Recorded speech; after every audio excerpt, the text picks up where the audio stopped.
Ask AI to show you a vision of a sustainable future where materials and energy flows are balanced. This is an example of what you get. I specified Boston, and you can tell because if you notice on the road, there are cars driving in opposite directions in the same path with human bikers. So we know it's authentic.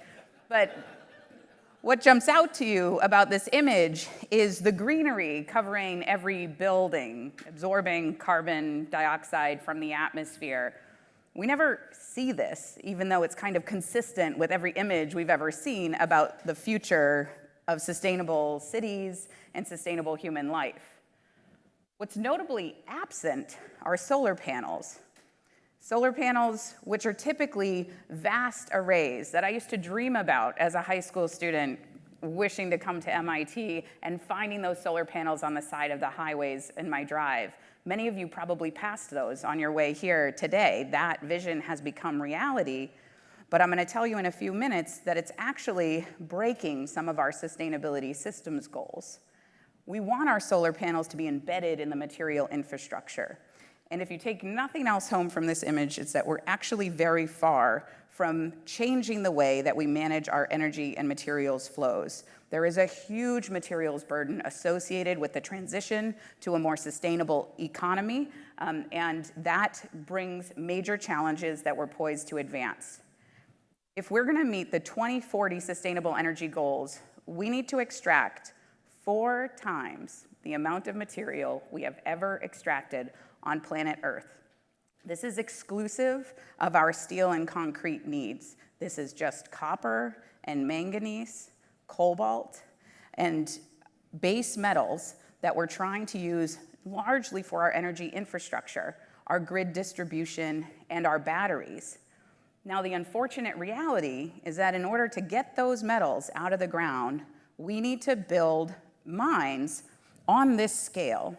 This is the Grasberg mine. It's on the order of 2,000 meters across and over 500 meters deep. Those road cuts that you see, the lines on the inside of the cavern, those are driven on by tractors whose tires are 3 or 4 times as tall as I am.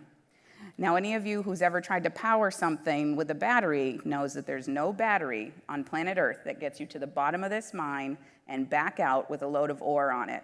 You'd run dead in the first leg. That beholdens you to fossil fuel. Only fossil fuel gets you to the bottom of this pit and back out. And it's that precise problem and related ones that means that all of our renewable energy goals tie us to carbon dioxide emissions. We are beholden to carbon dioxide emissions until we rethink this problem and we rethink our materials demands associated with energy and energy production. You can see this in the Intergovernmental Panel for Climate Change's predictions for our carbon dioxide emissions. That red line is the most likely scenario with the orange drip lines around it projecting the uncertainty. But what you notice is that we're actually not going to be very successful at decarbonizing. And in fact, meeting these 2 C curves requires that we be pulling carbon dioxide out of the atmosphere and at astronomical scale. So if you note that green line, that's the 2 C scenario, actually requires us to be removing on the order of 13 billion metric tons of carbon dioxide annually by 2050. Now, 13 billion metric tons is larger than the coal and oil and gas industries combined, and they had 200 years to do it. We've got to start doing this within the next couple of decades.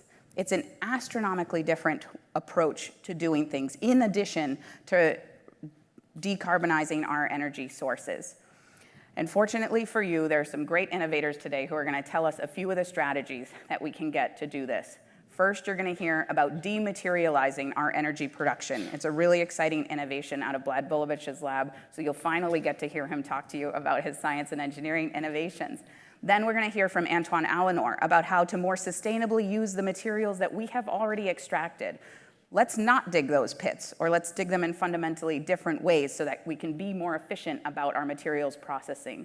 And finally, you'll hear from Rafa Gomez-Bombarelli, who's going to tell you a little bit about how we might use advances in artificial intelligence to better design materials a priori. And I'm hoping he'll tell you a little bit about the work he's been doing in carbon dioxide removal material innovation, which, as I mentioned, is critically needed to spawn an industry that doesn't exist within decades.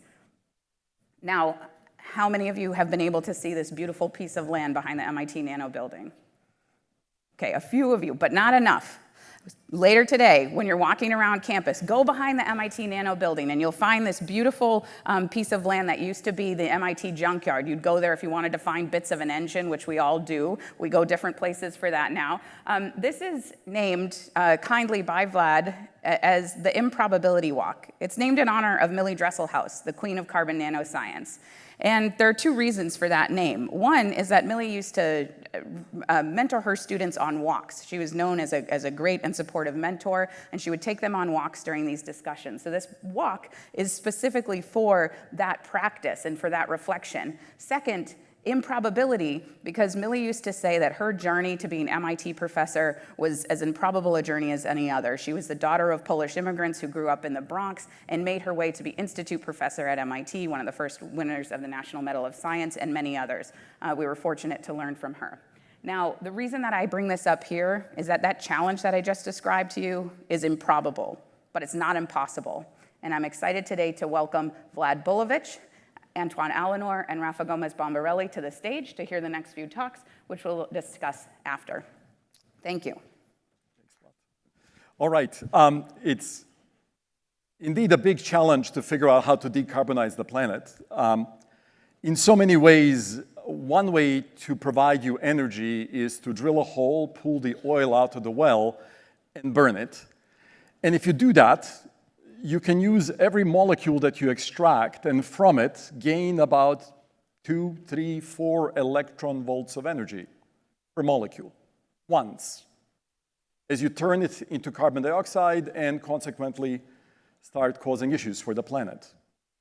What we have thought of is to ask another question. What if I can take that molecule I have extracted in the form of oil out of the ground, and what if that molecule can over and over and over again, the very same molecule, give me the energy I need?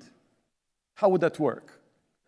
Well, it would work if you take that molecule and actually incorporate it as a thin film that you do not burn, but because it happens to be very dark, meaning it absorbs light very efficiently, it can be used inside a solar structure, an active layer of a solar cell. Every molecule we right now burn in our gasoline engines could be turned into a solar molecule. And if such, that film of oil-based material can absorb a photon and give you 1 to 2 electron volts of energy, not once, not twice, but millions of times. And the only reason why it would ever stop is because there is a probability that eventually, after a million times of exciting and pulling out the charge out of that molecule, you will eventually break a bond.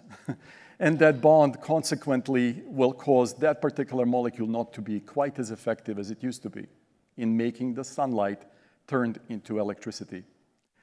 Carbon-based materials that we extract right now, and we do not need to add additional ones, could be turned today into carbon-based solar structures.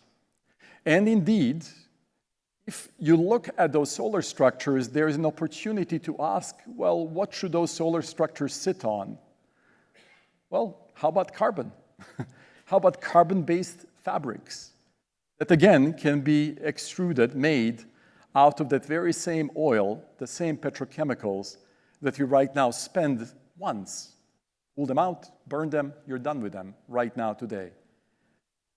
If we change the paradigm, the value of every one of those molecules goes up by a factor of a few million, because every one of them can be that much more effective in actually making an active structure that could never be previously done. The goal of what I want to show you in the next few slides is indeed examples of doing just that. Here's a picture of a solar cell. Here is a solar cell that's in that picture.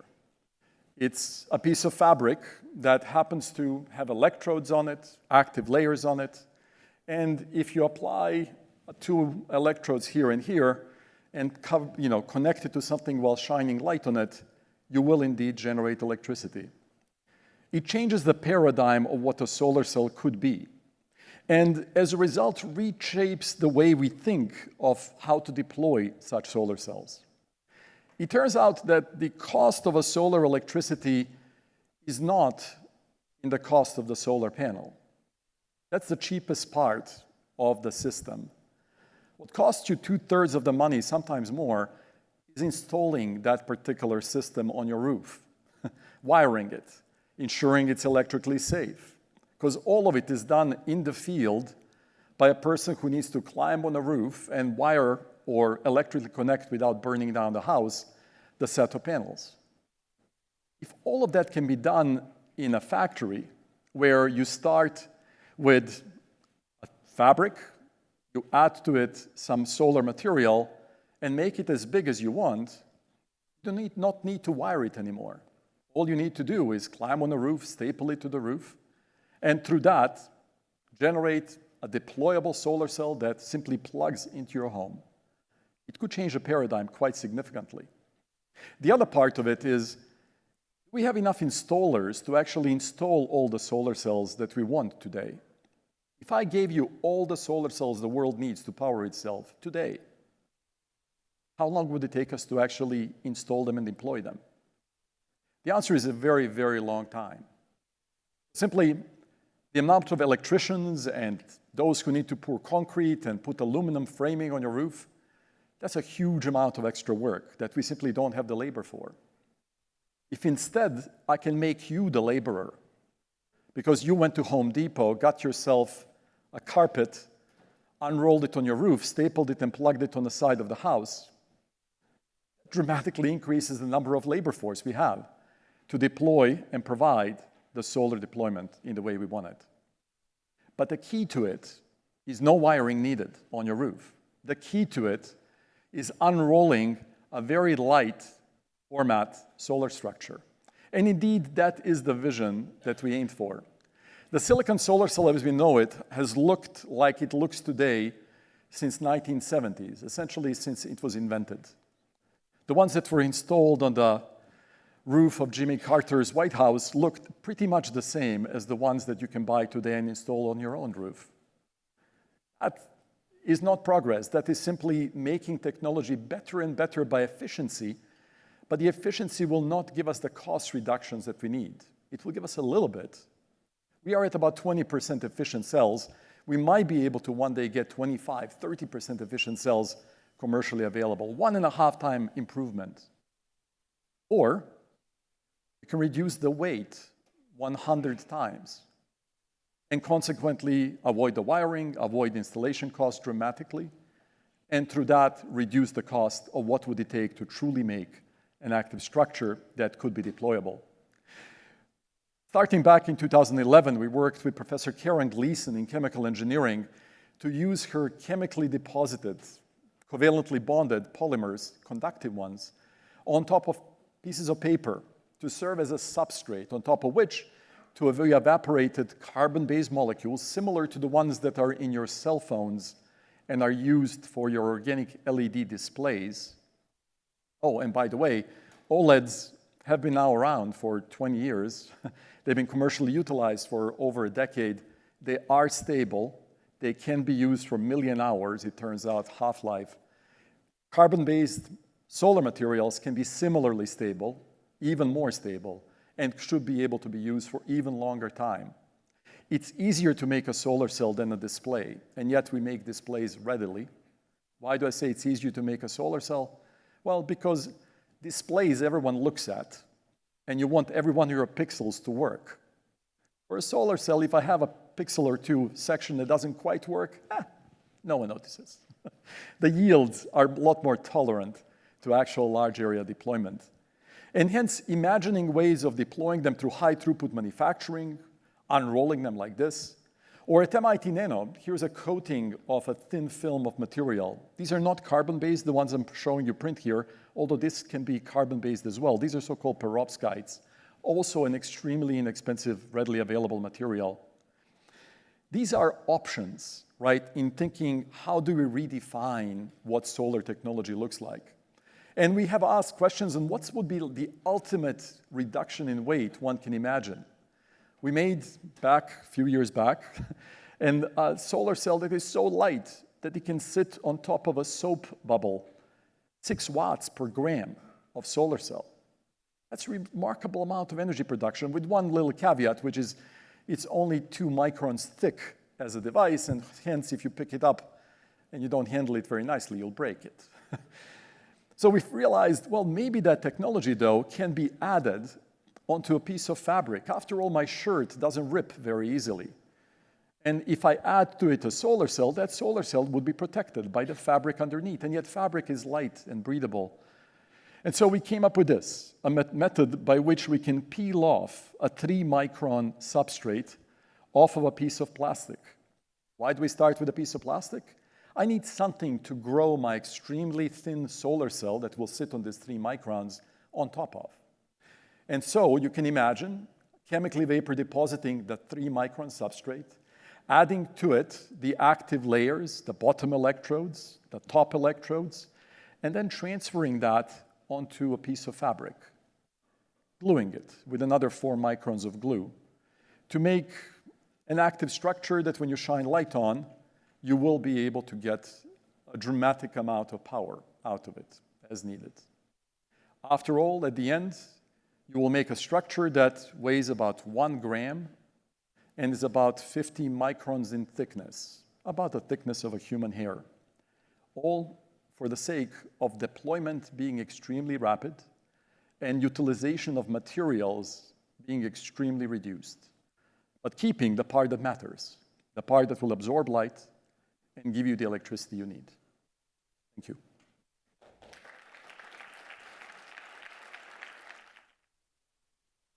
I'll ask my colleague Allanore to join us next. All right, it's a pleasure to be here today. I'm going to talk very, very quickly in 11 minutes about an adventure that started 4,000 years ago. That is about metallurgy, that is about, in that case, copper and precious metal recycling or recovery. And I'm going to try to convey the idea that we perhaps need to change the chemical basis of our ability to recycle and extract metals in the context that was very well presented before by Desirée. Something you may not know if you are a producer or a user of silver, nickel, manganese, cobalt, platinum. The recycling of those elements that are very heavily used in modern electronics is actually completely tied to primary production. The tie might be on the price point, because you're always competing with the price point of primary precious metal production, but it also comes in the recycling. Today, the main facility that's going to recycle your electronic waste will end up being a copper smelter. If you don't have copper smelter in your country, you're going to have a hard time recycling electronic waste because most of the value in the electronic waste are the copper and the silver. Now, don't worry about the chart here. It's just designed to be very impressive. It's showing the amount of energy that is going on to recycle the silver that is coming from your electronic waste. You can see how long it takes for the silver to come out of that supply chain. And even when it comes out, it usually comes out with gold, a little bit of selenium and tellurium, which means you need now to invest in another facility which economy depends on the 4 elements that I just mentioned. Now, don't worry. None of you are doing this. Most of the time, you're shipping it abroad, and you're waiting for somebody else to do that. But of course, the amount of energy and environmental impact of each of the boxes that you see here is actually responsible for some of the sustainability challenge that you've heard in the introduction.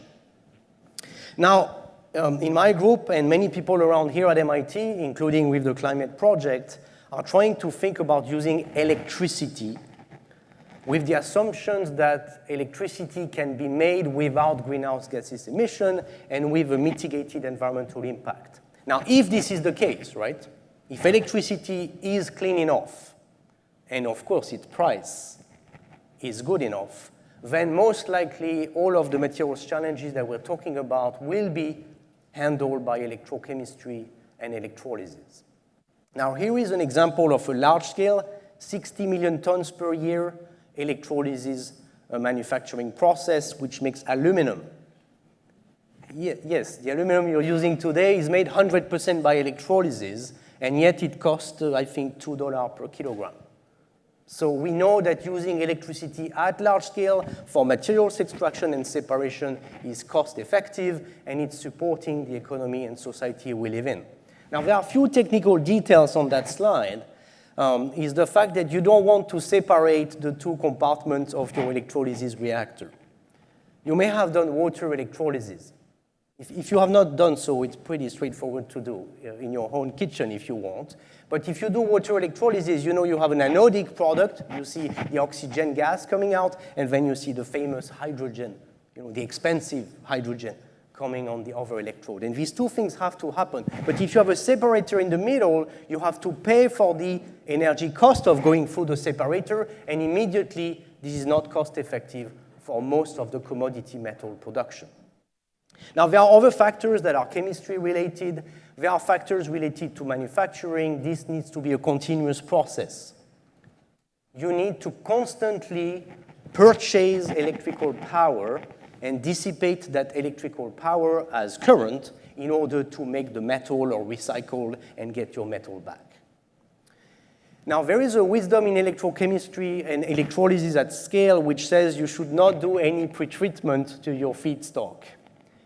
That is something where there are discussions. Aluminum has the Bayer process, which transforms bauxite into pure alumina, aluminum oxide.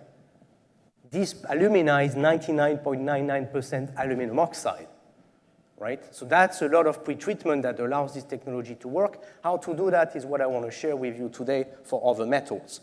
What we're doing in the lab is using earth. So geology shows us that, for example, if you look in the earth crust where you have copper and the precious metals, you have a natural separation between the oxide and the sulfides. This separation between the oxides and the sulfides allows you to get today your ore to get copper, for example. This is an example here you may remember from high school, the pyrite, chalcopyrite, which is goldish, and at the bottom you see the silicate, which is quartz, which is basically your gangue component. So we know by nature that if you achieve certain conditions, you can separate chemically the precious and valuable metals, copper, iron, as sulfides versus the oxide. Now, once you do that, your entire chemistry is upside down. Again, I'm not going to dwell too much on this, but this is telling you that everything you know about oxide chemistry or water-based chemistry is completely upside down once you do sulfide and sulfur-based chemistry. So that's the graph on the right here, where you see that rhenium is now very easy to make, silver is much easier than copper, iron is easier than copper, and so on and so forth. And that's what we've done in the lab. In the lab, we've basically developed a technique to transform any feedstock, either a mix of e-waste or perhaps certain alloys or even minerals or waste from existing facility, and we're basically substituting the sulfur with the oxygen so that we can then use this separation that I discussed before. Now, we've done this here for the battery material. You may know that the nickel, manganese, cobalt batteries are oxides, and there is a challenge to try to recover the lithium versus the cobalt, and the rest of it depends on the market value.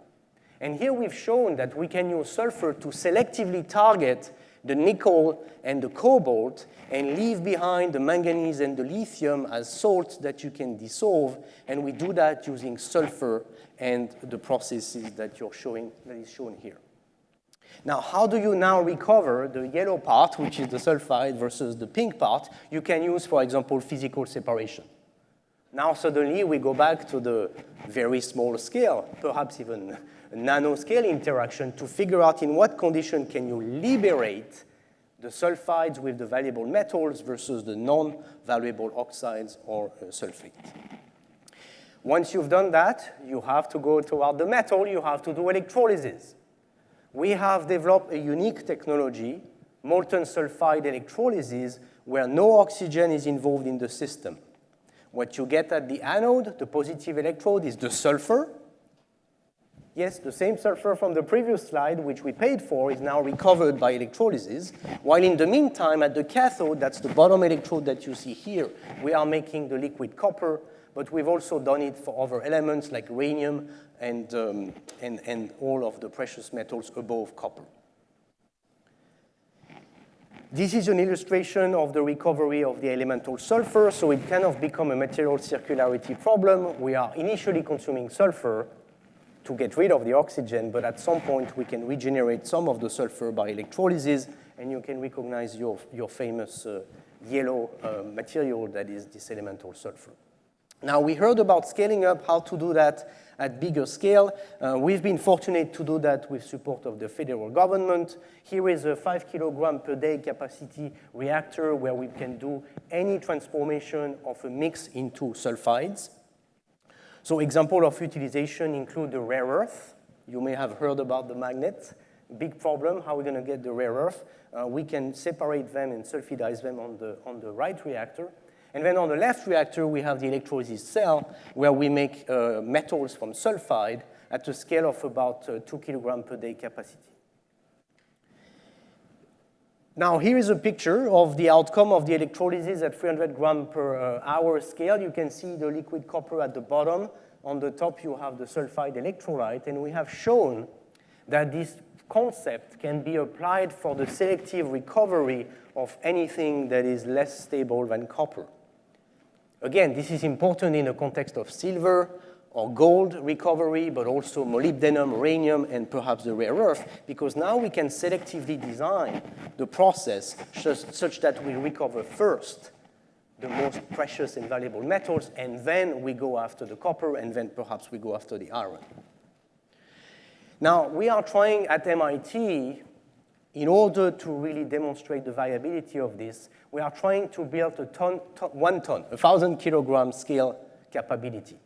I think you follow the track, right? We start at 10 milligrams, we do 1 gram, we do 10 grams, we do 100 grams. The typical path forward is to do a startup after that. You can talk to me about this experience. I've done it for 15 years now. We've decided that we should go to the 1,000 kilogram first before we can really tackle and collaborate further with the market of finance. So with this, you have my contact here, and I'll be happy to stay later to answer any questions. Thank you for your attention. I used to have a question here, but if you have a question as a title, then the answer is no. So I have my answers. AI for chemistry and materials, we're getting there. And I think I don't need, Desirée, that was a killer introduction. I really loved it. So I don't need to say it again. Sustainability and decarbonization go through new materials technologies. And you've seen, it takes decades since something works in the lab. It's like, oh, this worked. This idea has legs. Until it makes it to market and is used by millions of people, it takes approximately 20 years. So when we look at the 2050 objectives, they're actually the 2030 objectives, because we kind of need to lock in a lot of the science 20 years ahead of scaling it up. And at the same time, we've all experienced something that's been transformational in our day-to-day lives at sort of 5 to 10 year scale. I think it's been 10 years in AlphaGo, right? Like, I don't know if you were a Go player. This whole world blew up, and it hasn't been 10 years. It's been barely 10 years since then. And then over the last 3 to 4, we've seen image generation, right? We thought you needed to be sort of artistically talented to produce some images. It turns out the distribution of images was surprisingly easy to learn, right? A computer could learn how an image looks like from a text prompt in a way that was completely unexpected 5, 10 years ago.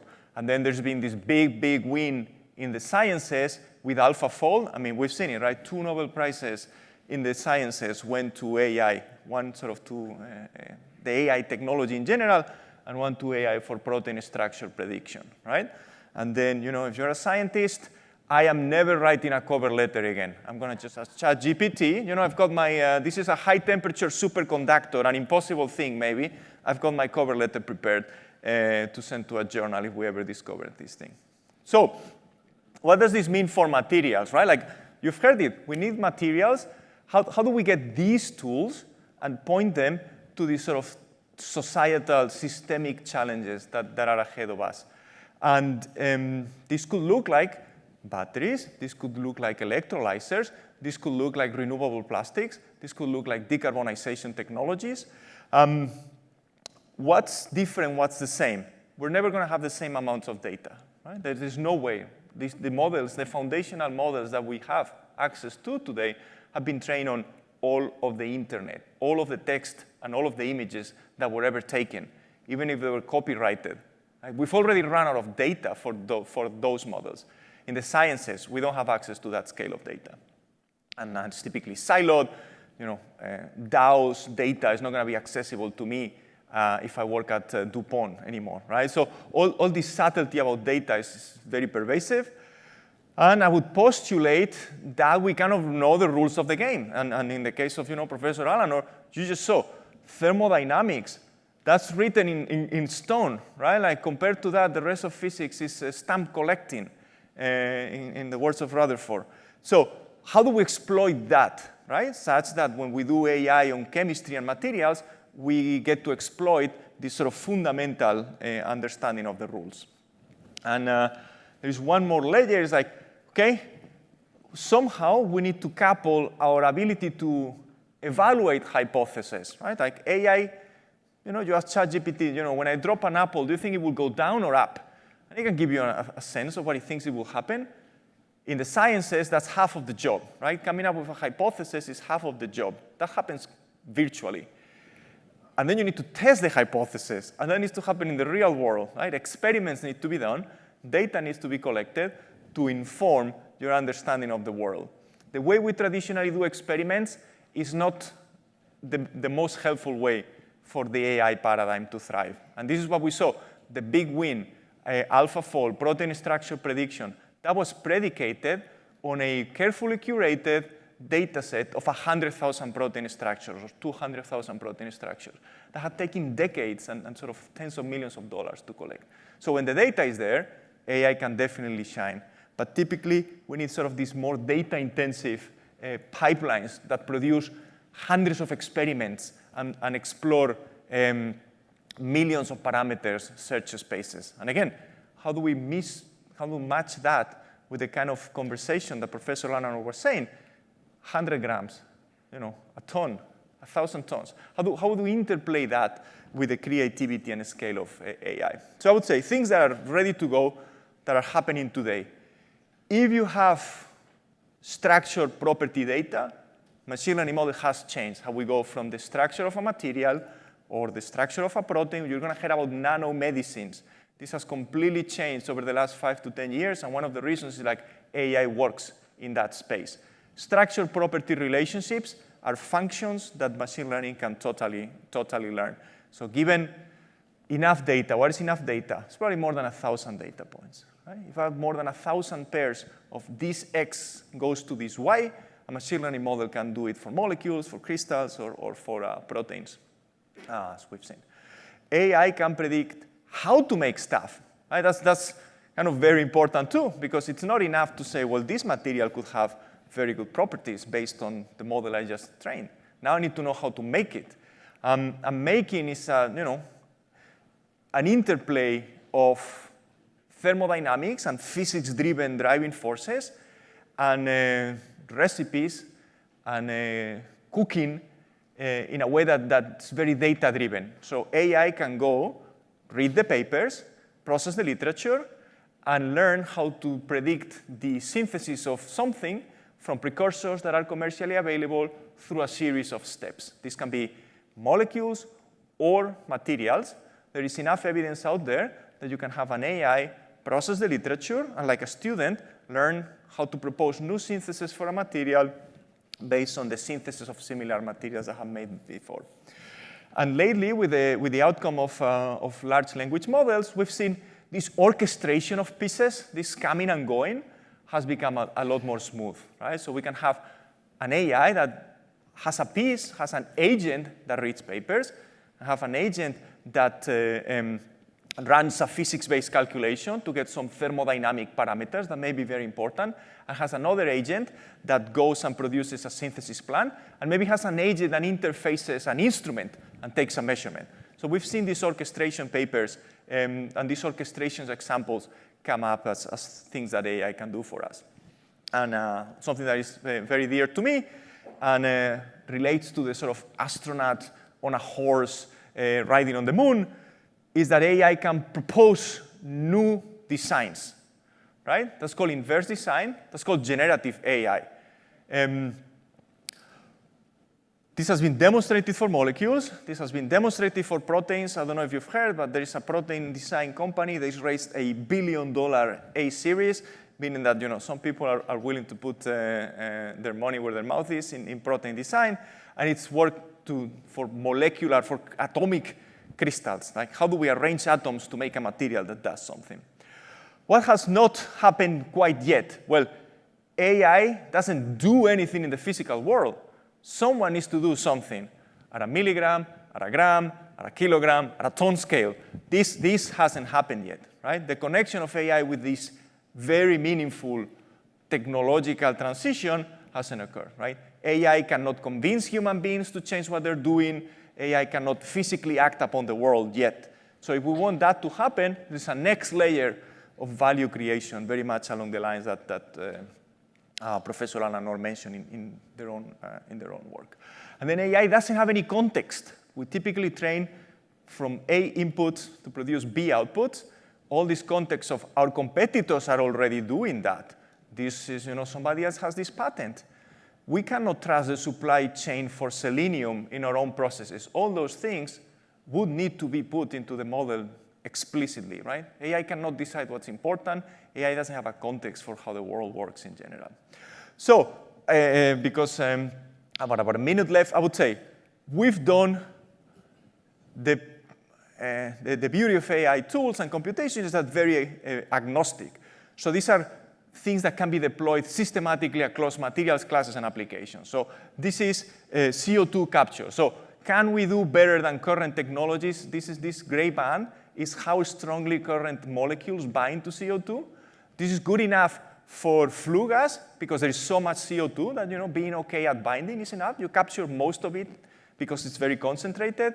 If you want to do direct air capture, you need to bind more strongly than the current molecules for the economics of carbon capture to be effective. So of all the molecules an AI could dream, which are the ones that kind of make sense? Well, we need to be more strong than these gray bars. Well, it turns out these families don't work. These families work. And before we make a single compound, we have a sense for what's even doable, what's even possible. Now, which of these are expensive enough? Well, that's another layer of computation. I got 10 seconds left, so I would just say, this is a material class that Professor Plata and I both like, zeolites. They're used for cracking. They're used for DeNOx if you drive a diesel car. Same game. We can use AI to explore the combinatorial space of how to make them. And with this, I will thank our sponsors, thank the team, and thank you so much, folks, for your time. Yes.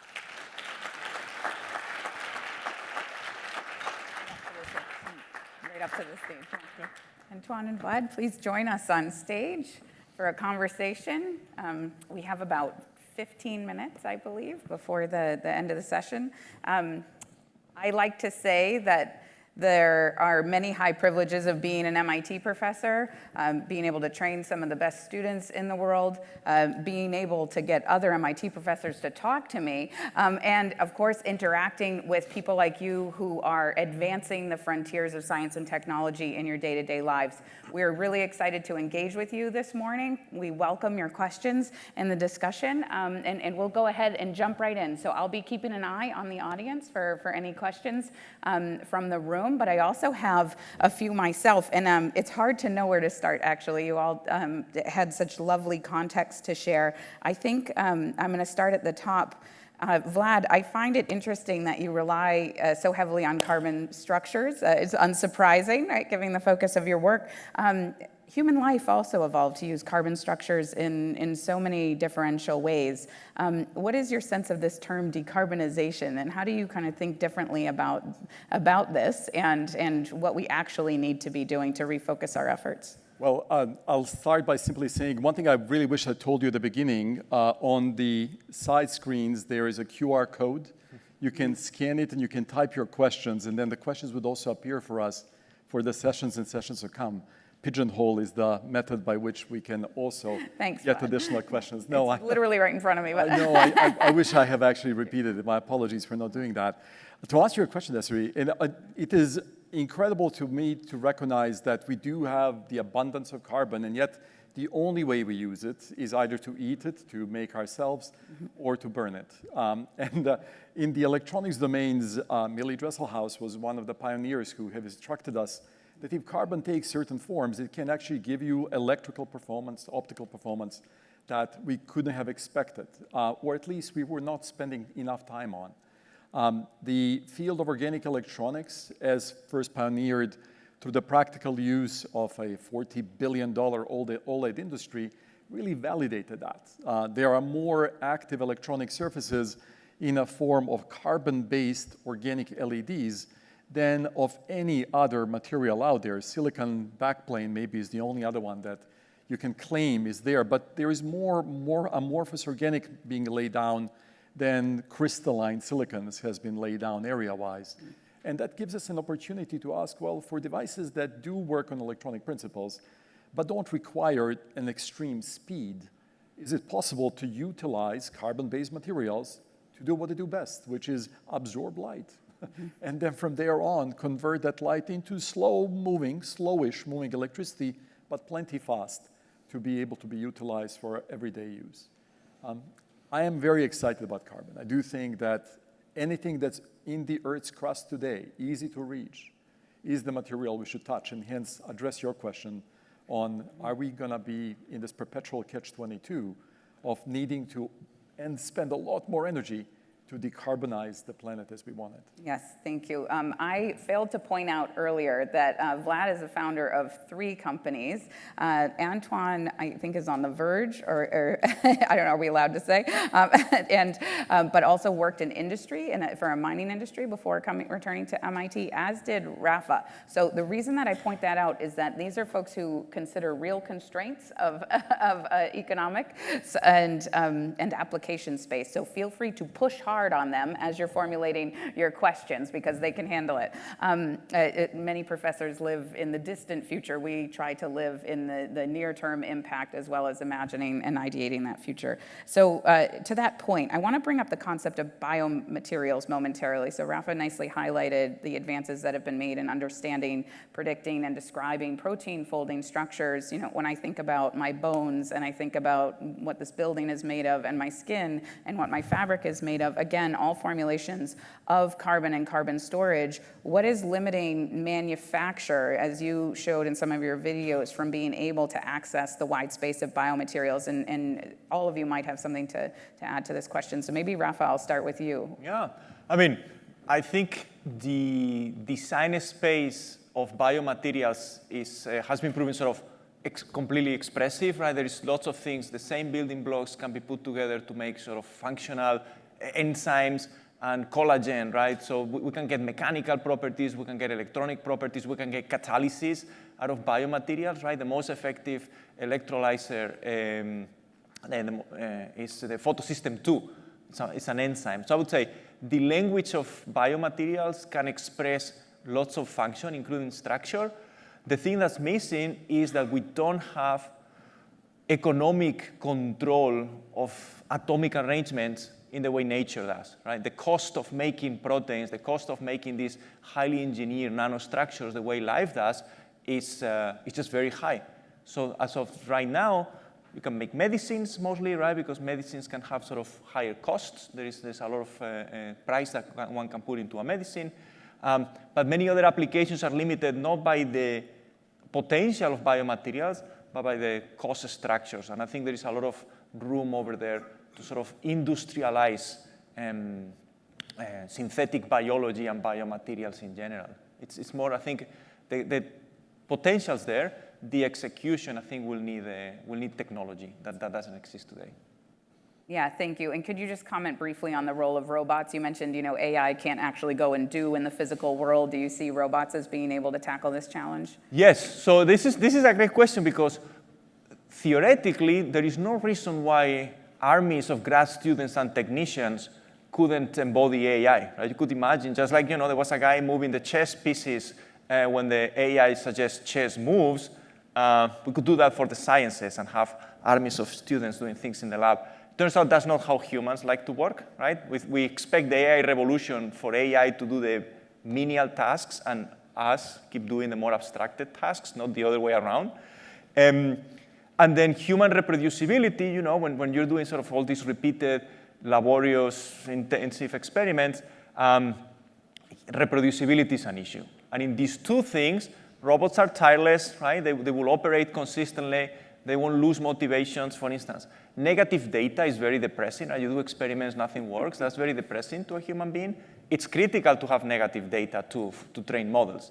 So in that sense, the ability of robots to, like I said, work tirelessly and extremely reproducibly, even if they're not faster than humans, the tolerances are much better than human reproducibility, right? I'm sure you've seen examples in your labs when two students, you know, one of them, I don't know, keeps the blinds open, one of them keeps the blinds closed, and the results don't line up for weeks until somebody realizes.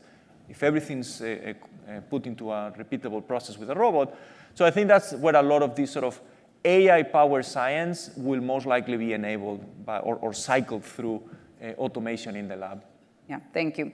I want to just move, right before we jump into the questions from the audience, Antoine, I wanted to ask about scale. And so it's really clear to see how, you know, robots and AI help us accelerate discovery and augment our own capabilities. I really like the line that you used. I think it was, you know, we go to the Earth and we learn from the Earth. When we talk about planetary scale that is needed here, just to put it into perspective, people, I just want to throw some numbers out there. The whole plastics economy is around 400 million metric tons. We think of that as a big, huge term. That is small compared to the 51 billion metric tons of carbon dioxide emissions, and that is small compared to the reservoir of carbon that is in the atmosphere on the order of 800 billion metric tons. What you're doing with materials processing has to be done at enormous scale. I just wanted to give you a moment to comment on what the next steps are. It's, you know, you said ton scale, ton per what unit time, and what's the timeline to getting to kind of meeting some important fraction of human material needs? Yeah, this is an important question. So the paradigm that are out there for metal extraction today are based mostly on carbon, hydrocarbon, and gas-solid reactions, mostly. And these things, we can do them at very large scale, like a blast furnace and all these high-scale reactors. If we're thinking about electrochemical methods, we might rethink a little bit the logic of high volume, because electrochemistry is a surface phenomena, and as such, you would imagine developing reactors, unit reactors, which one of them would make maybe 10,000 tons per year, so it's like 2 orders of magnitude smaller than the existing operation, but you would multiply them. Very much like a solar array of solar generation is a multiple of cells put next to each other. Yeah. We have to do the same thing, but I think the scale has to be 1,000 times bigger than the smaller scale you can do for cell for solar generation, for example. So that's the hope right now, is we're discovering that in order to allow companies to be comfortable with those technologies, you need to show them like a module. In a module that is operating continuously for several days and weeks and months, so that we can achieve what we heard about manufacturing, because ultimately, materials and metals production is a manufacturing process as well. The metal that is coming out has very unique structure, chemical composition, and even physical features that if you don't achieve this, you're not making steel or you're not making copper. Yeah, and I just want to highlight there, these area requirements and volumetric requirements are enormous because of the surface area requirements of electrochemistry. This is where nanomaterials are incredibly exciting because you can take large surface areas and shrink them down, you know, to the size of a coffee cup and hold them in your hand, as Vlad nicely showed us. So there's a unique role, I think, for nanomaterials to enable novel electrochemical cell deployment, and then the rest is just multiplication, so we can handle that. All right, there's some very exciting questions coming down the line, and there's a hand in the room, but I want to make sure we have time to address this one that has a lot of votes. Hanuman, are you in the room? Who submitted the question? Would you mind reading your question? Sure. I guess the question, had to do with the AI data access. You had mentioned that it's currently accessed everything on the public available internet, but you said there's siloed data by individual companies.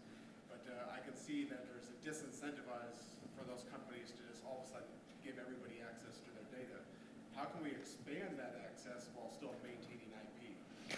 Well, it's a extremely timely problem.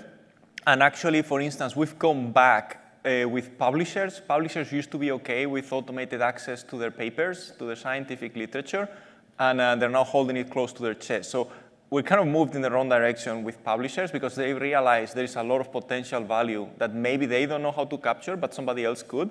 So we've gone a little bit in the wrong direction with scientific literature over the last 2 years. There's good examples in drug discovery, particularly some consortia in Europe where things are a little bit more top-down sometimes.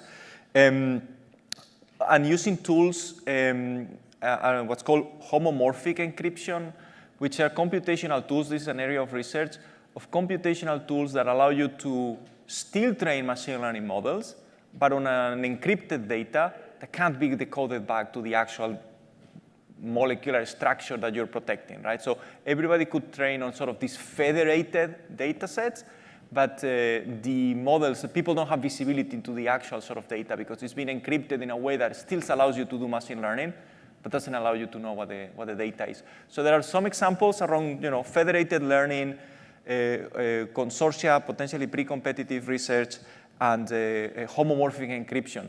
But this is a place where sort of policy and economic interests of the companies are sort of aligning right now. There is no solved problem. It's not just a technical problem, and it's being worked out. There is no singular answer. Yeah, I'd flip that back on everyone in the room to take that one home with them, and it's a really great question, and start to think differently. Remember how crazy we all thought Jeff Bezos was when he was going to ship us all our stuff for $100 a year? We thought this man's going to lose money, but he got us all hooked on that, right? What can come by liberating data? There's probably a lot to be had there. Okay, so I'm going to question to Vlad. Deployment cost of solar panels driven by install rather than manufacturing.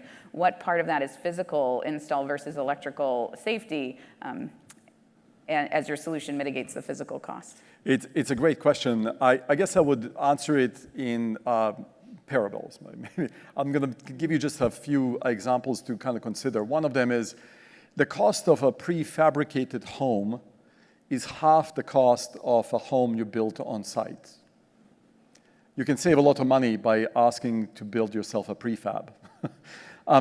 Why is that? Because of everything that needs to be done to make things just right. It's so much easier being done inside the factory than outside the factory.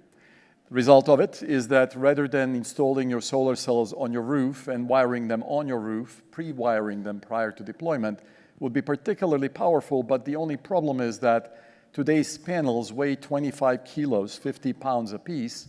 50 pounds is the limit of what a laborer should be asked to lift. And as a result, we limit ourselves to that size, 1 by 2 meters, not 20 by 10 meters, that we could do if we could reduce the weight of the solar cell dramatically.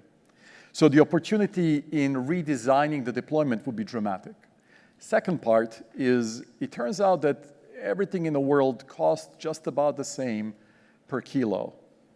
Now, that's a very strong statement. And of course, you can always come up with a way to challenge me on it. I'd love to have longer discussions on it. But the cost of items depends on the number of synthetic steps that you go through. If you need to synthesize a very complex molecule, that's going to be a very expensive one because it's going to take many synthetic steps. And indeed, the cost of objects scales with the number of synthetic steps. Avoiding the amount of matter you need to use will reduce your costs as well. So combine the installation paradigm when it comes to prefab versus not, combine it with the reduction of costs, and what's the right number to state in the overall reduction? Well, I'll wave my hands and say it's going to be 3 times cheaper to install a solar cell if it's light compared to the way we do it right now. Am I correct on that number? It very much depends on a whole bunch of details, but I know that I'll need to use a lot less aluminum in order to reinforce my home, and I'll be able to use a lot less concrete to prevent wind from blowing my solar cells away, because that's the other thing we fight with the solar installation. Plus, I'm going to open up areas we right now cannot, which is warehouse roofs that are not load-bearing and capable of carrying silicon solar cells, but certainly would be available in millions of acres quantities to take on extremely lightweight cells. Thank you. I saw a hand in the audience. Yes, please. And, how much power consumed by the carbon-based human neural cell as compared to the silicon-based neural cell chips? It strikes me really kind of astonishing that today's AI technology consumes so much power, even we want to go use the nuclear. But our human brain consumes so less. So is there any way to find out why? so, yeah. I mean, we're back to the sort of nano level control that life has over matter that we can barely replicate. So I would say that's because every cell is much smaller and energy efficient than individual pieces of a chip, right? Like I think we're going back to the sort of atomic control that nature has over synthesis that we don't necessarily have over manufacturing. I think it's another side of the same coin. And I guess I would, you're asking a very deep question that could be answered in a number of different ways. We certainly do not operate our brains at the speed that the chips operate their brains at. We also happen to have a cooling system in the form of liquid that computers don't and have avoided it to avoid shorts. But that would also speed us up and reduce the amount of energy needed. There are solutions that indeed we are working towards. And our colleagues at Lincoln Laboratory later today will tell you a few stories on how to speed up and reduce the energy of computation. AI requires a tremendous amount of energy. Because we choose to use the cloud, we are choosing to spend a lot more energy than we should, right? Because every time that you send something to the cloud and receive it back, you're using so many more turnovers of chips than it would if you just happen to do all the work on your local computer, your phone. So there are choices we are making right now to live the lifestyle we do that correlates to the excess energy consumption we have, but we also wish for ChatGPT to write our introductory letters. And if we stopped wishing that, yeah, we'd use less energy, but we'll be less productive. So energy is needed for the productivity gains that society wishes. Can we speed it up? Absolutely. Today's chips can be about 100 times less energy consuming as compared to what they are. We just need to reinvent them from scratch. And you'll hear some of those stories. Yeah, that's a really nice summary. It's really fundamentally different from the way that we've been thinking and using them so far. I want to turn, so I've lost, the order switched on me. Antoine, I'd like to turn to you and ask, a question from the audience, is the process for metal recycling broad enough to apply to general unknown feeds, as in a one-size-fits-most, or is it actually necessary to know exactly what materials you're looking to recover in the extraction process? Yeah, this is an important point. Again, this is all driven ultimately by the purity and the recovery of the valuable things that you get from your stream. So if you don't know what's in your stream, you're not going to be able to optimize the technology. Now, that's a manufacturing statement, very well known. In terms of technology themselves, we are putting these materials in conditions that are unknown. I think it goes back to, can we predict the thermodynamics in those conditions? The answer is no. And as such, it is possible that certain feedstock, because of the presence of minor impurities, might ultimately become more favorable than other feedstock in order to get the maximum recovery and selectivity. So the answer is that the principles apply generally to any feedstock that industry, mining, waste manufacturer, or waste generator might have. But of course, the devil will be in the details, and you can only get access to those details once you have enough material to be processed. I want to illustrate this with impurity, right? If you have 1% of silver in your stream, and 99% of the rest is not silver, how long is it going to take us in our laboratory to show you what happened to the silver atoms? How many grams of silver do I need to make until I can see them and say, yes, this is marketable silver for the London Metal Exchange? And in that sense, it's going to be tied back to whatever feedstock you're giving us. And it is quite clear that some of them might be more commercially interesting than others, even though down the line, the economy of scale will make even the less profitable one at some point profitable. Yeah. Okay, so I'm going to pivot us for a second because I've heard it as a theme in a few different questions that are asked, but it's not been stated explicitly. And the statement that I'd like to throw on the table is that economics and prosperity are very tightly tied to CO2 equivalent emissions. And as countries transition to being more what is the word I'm looking for, Vlad? Prosperous, thank you. I haven't had enough coffee this morning. So as countries are engaging in that transition, they're inevitably relying on old technologies, not necessarily leapfrogging to what we know is the best. This comes out as a theme in cloud computing and the use of that for artificial intelligence calculations. It comes to us as a theme in our materials recycling and recovery, and comes to us as a theme as we think about how to meet the energy demands of those growing societies. Can you comment for a minute about how you imagine us having that sustained economic growth as we try to transition societies around the planet without the carbon-based emissions or equivalents associated with energy production? So I guess I'll highlight the energy initiative work that was done a few years ago through the Plata Center, where the mission was, can you frugally engineer technology that can be adopted by the other people in the world beyond us living in a very comfortable environment where we are today?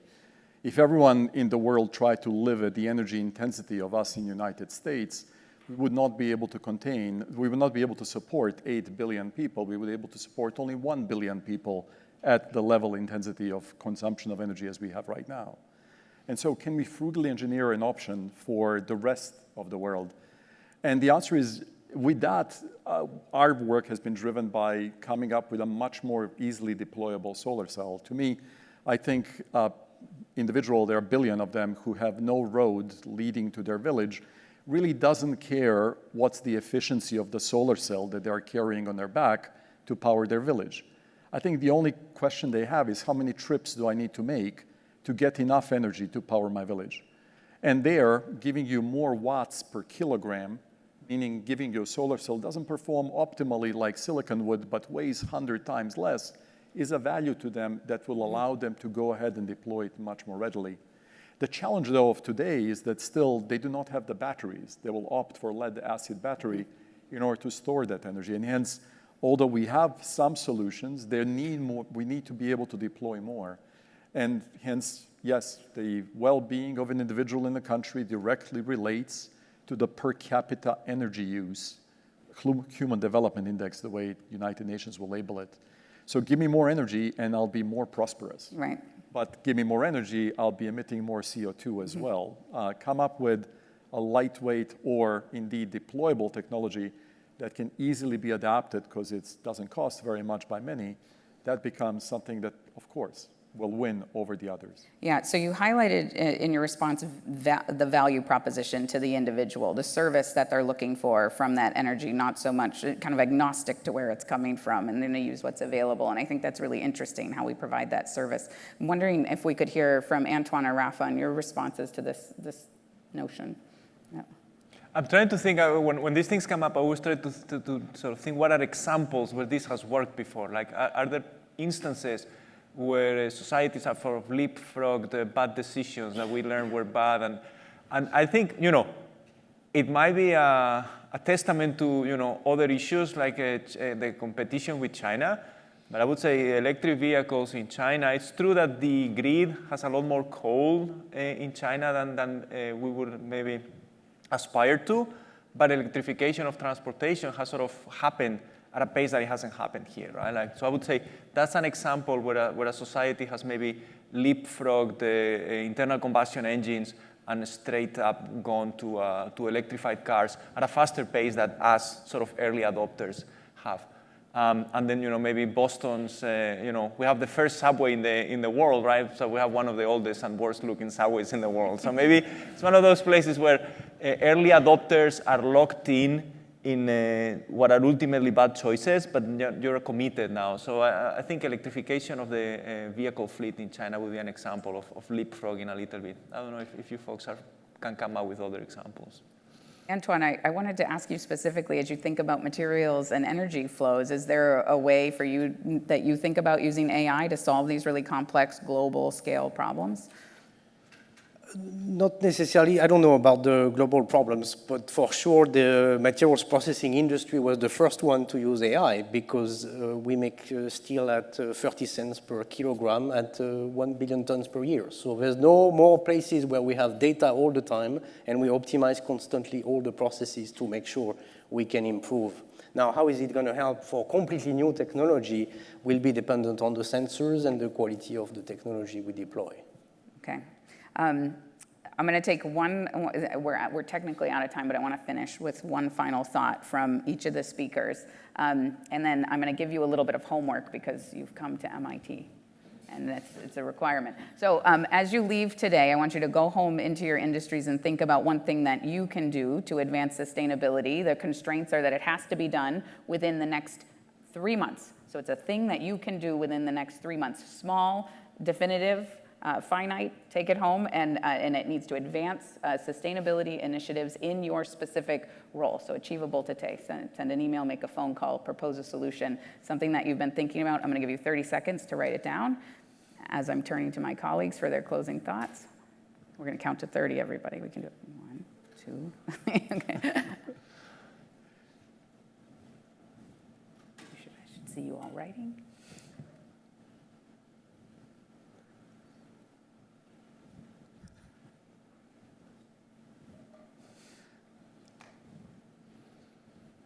Okay, you're committed to it now. It's in writing. The last question that was on the screen at the end is, what do we need from our industrial partners? So as I've given you all homework, we're now putting some homework on our plate to go out and shake 3 hands for the mission. What do we need as academic scientists working with our industrial partners? Yeah, I think what are the real world important problems at scale, right? Sometimes it's a very, especially for computational science, like what is, should we do in DeNOx for diesel or DeNOx for ammonia combustion, right? What are sort of the big strategic needs? And I think those are oftentimes not, there's no paper saying this is the most important thing in our industry right now. So those types of sort of pointers of where do we point all these tools, right? How do we translate it? How do we make the effort of translating these agnostic tools into real impact in your industries? That's very hard for us to know. So I would say that type of guidance is extremely helpful and I expect useful. 2 things. I think I've seen the question about what do you need to know about our waste and our materials produced in manufacturing. That is definitely something you should bring up to us so that we can verify whether or not our approach makes sense for those materials. But then the second aspect is your supply chain, right? Where do you buy it from? In what form? What are the specifications of the things you're buying that you're using in your manufacturing, which then makes the waste? Because there are some gems here. There might be ways that our technology might work very well for 5,000 ton, 10,000 ton, but if you don't tell us, we will not find it. Engage us. This is not a one-way street where we get rules from you, we solve the problem, we pass you the answer back. The more we talk to each other, the more we'll be able to make ideas that blossom beyond what either us or industry can go ahead and do on their own. Human friction leads to innovation. Let's generate more and more reasons to be together and consequently come to these events, become members of various organizations we are, invite us to come over so we can go and tell you stories that the best way we think that could be done. It is this event and events like this that are indeed designed to hopefully give us a reason why we exist as academics. We're not just here to train amazing people who will then change the world. We are here to also generate the best ideas, but those ideas are particularly powerful if we get your input and get you as a partner as we develop them. Yeah, so thank you for co-innovating with us this morning. This is great advice to take forward as you move through the rest of the sessions today. Thank you again to my speakers. Thank you, Desirée.